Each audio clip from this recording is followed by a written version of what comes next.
ప్రభుత్వ విధానాలకు వ్యతిరేకంగా మనము మెడికల్ కాలేజీల ప్రైవేటీకరణ ఏదైతే ఉందో అది ప్రజలకు వ్యతిరేకంగా ఉంది కాబట్టి ఈ ప్రభుత్వ విధానాలను ఖండిస్తూ వ్యతిరేకిస్తూ ప్రజలకు ఇచ్చిన పిలుపు మేరకు జగనన్న పిలుపుని అందుకొని కళ్యాణదుర్గం వ్యాప్తంగా నియోజకవర్గం వ్యాప్తంగా ఇంతమంది వచ్చి ఉన్నారు. వాళ్ళకందరికీ కూడా నాయకులకు అలాగే ప్రజాప్రతినిధులకు అందరికీ కూడా నేను మొక్కుబడి చెల్లిస్తున్నాను. ఎందుకంటే ఈ పరిస్థితిని వాళ్ళు అర్థం చేసుకొని రచ్చబండలు నిర్వహించి వేలాదిగా కోటి సంతకాల్లో భాగమవుతున్నారు. అది కోటి సంతకాలంటే కోటి చేతులు, అలాగే కోటి కుటుంబాలు, అలాగే కోటి గొంతుకలు ఏకమై ఈ ప్రభుత్వ విధానాలని వ్యతిరేకిస్తున్నాం.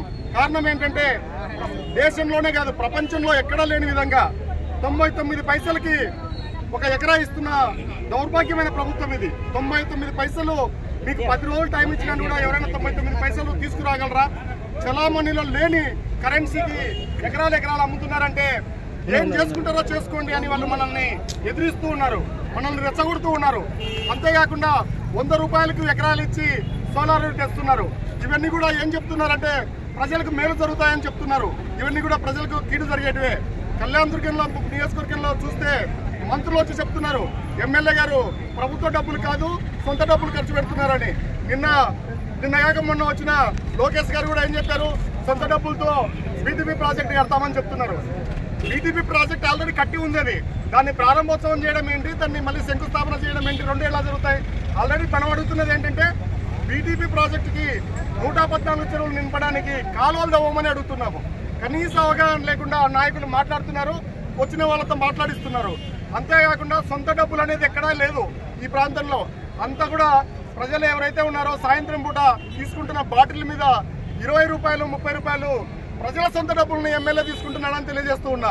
ఒకవేళ అదే నిజం కాదనుకుంటే ఆ బెల్ట్ షాపులను ఆయన మూసేయాలి.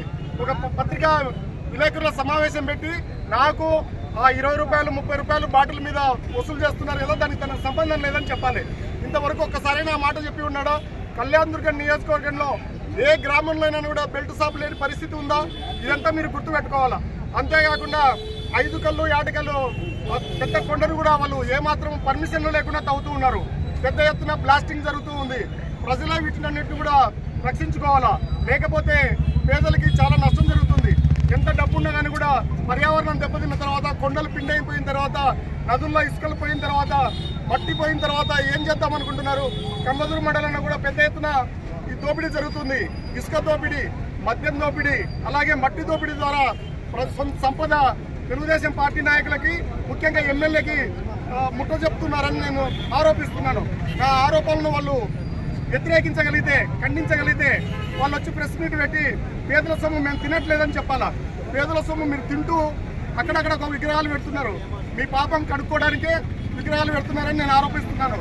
లేకపోతే ఎప్పుడూ లేని పరిస్థితుల్లో ఇంత విగ్రహారాధన ఈ ప్రాంతంలో ప్రోత్సహించాల్సిన అవసరం ఏముంది?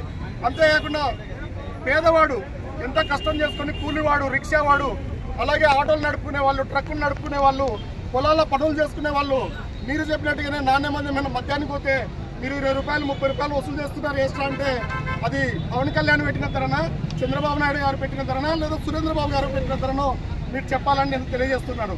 మెడికల్ కాలేజీల విషయానికి వస్తే ఎక్కడ కూడా జిల్లాలో ప్రతి జిల్లాకు ఒక్క మెడికల్ కాలేజ్ ఉండాలనే ఉద్దేశంతో జగనన్న 17 మెడికల్ కాలేజీలు తీసుకొచ్చాడు. అనంతపురంలో మెడికల్ కాలేజ్ ఉంది కాబట్టి హిందూపురము సత్యసాయి జిల్లాకు మెడికల్ కాలేజ్ లేదనే ఉద్దేశంతో మనకి పెనుగొండలో మెడికల్ కాలేజ్ తీసుకురావడం జరిగింది. పక్కనున్న కర్నూలులో మెడికల్ కాలేజ్ ఉంది, నంద్యాలలో మెడికల్ కాలేజ్ లేదని జగనన్న మెడికల్ కాలేజ్ తీసుకురావాల్సి వచ్చింది. అంతేకాకుండా ఈ ప్రైవేట్ పరం అయితే ఏమైపోతుందంటే మన పిల్లలు ఎవరు కూడా ఎంత సౌకర్యాలు ఉన్నా, ఎన్ని పొలాలు ఉన్నాయి ఇక్కడ, పెద్ద సౌకర్యాలు ఎవరు లేరు ఇక్కడ, పెద్ద కొంచెకాళ్ళు ఎవరు లేరు, చాలా కష్టపడే వర్గాలే ఉన్నాయి ఇక్కడ. ఒక్కరో ఇద్దరు తప్ప మిగతా వాళ్ళందరూ కూడా మెడికల్ కాలేజీలో సీట్లు కొనాలంటే 2 కోట్ల నుంచి 3 కోట్లు ఖర్చు అవుతుంది. 7,000 8,000 మెడికల్ సీట్లు అందుబాటులోకి వస్తుంటే వాటిని వద్దని రాసిన దానికి దుర్మార్గ ప్రభుత్వం ఇది. అంతేకాకుండా ఎప్పుడైతే పేదలు ఎవరైనా సరే డబ్బుండి వాళ్ళు డాక్టర్లు అయితే మళ్ళీ పెద్ద ఎత్తున వసూలు చేస్తారు. అందువల్ల ప్రభుత్వమే మెడికల్ కాలేజీలు నిర్వహించాలని గట్టిగా కోరుతున్నాము. అంతేకాకుండా ఇప్పటికే ప్రభుత్వం ఎన్నిక తగ్గినట్టుగా నాకు అనిపిస్తుంది. మనకు ఖచ్చితంగా ఈ రాష్ట్ర వ్యాప్తంగా జరుగుతున్న ఉద్యమంలో ప్రజలు ఎవరైతే పాల్గొంటున్నారో ప్రైవేటుకు వ్యతిరేకంగా చేస్తే ఖచ్చితంగా ఆగిపోతాయని కూడా తెలియజేస్తుంది. Thank you. పార్టీ పిలుపు మేరకు ఈ ప్రభుత్వం ప్రజా వ్యతిరేక విధానాన్ని పాలిస్తూ అందులో భాగంగా ఈ ప్రభుత్వ మెడికల్ కాలేజ్ని పీపీపీ స్కీమ్ ద్వారా ప్రైవేట్ పరులకు కట్టబెడతామని తెలియజేస్తుంటే దీన్ని ప్రజా వ్యతిరేకంగా భావిస్తూ మన పార్టీ ఇచ్చిన పిలుపు మేరకు ఈ నిరసన కార్యక్రమంలో ఈరోజు కళ్యాణదుర్గంలో పార్టీ ఇన్ఛార్జ్ అన్న తలారంగయ్య గారి ఆధ్వర్యంలో ఇంత భారీ ఎత్తున ఈ ప్రజా నిరసన కార్యక్రమం ఇచ్చేసినటువంటి వైఎస్ఆర్ కాంగ్రెస్ పార్టీ సభ్యులందరికీ నా నమస్కారాలు తెలియజేస్తున్నా. అలాగే పార్టీ సభ్యులు సిసి సభ్యులు ఉమ్మన్నకు మరియు పార్టీ నాయకులందరికీ నమస్కారాలు తెలియజేస్తున్నా. ఈ ప్రభుత్వం అధికారంలో రావడానికి ఎన్ని తప్పుడు వాగ్దానాలు ఇచ్చిందో అన్ని తప్పుడు వాగ్దానాలను వాళ్ళు నిజం చేస్తున్నారు. ఏ ఒక్క వాగ్దానాన్ని నెరవేర్చట్లేదు. అన్ని రావడానికి మాత్రం అన్ని తప్పుడే. అన్ని ఇస్తాం, ఇన్ని ఇస్తాం, ఇవి ఫ్రీ అవి ఫ్రీ అన్నారు. వచ్చాక ఒక్క స్కీమ్ జరగట్లేదు.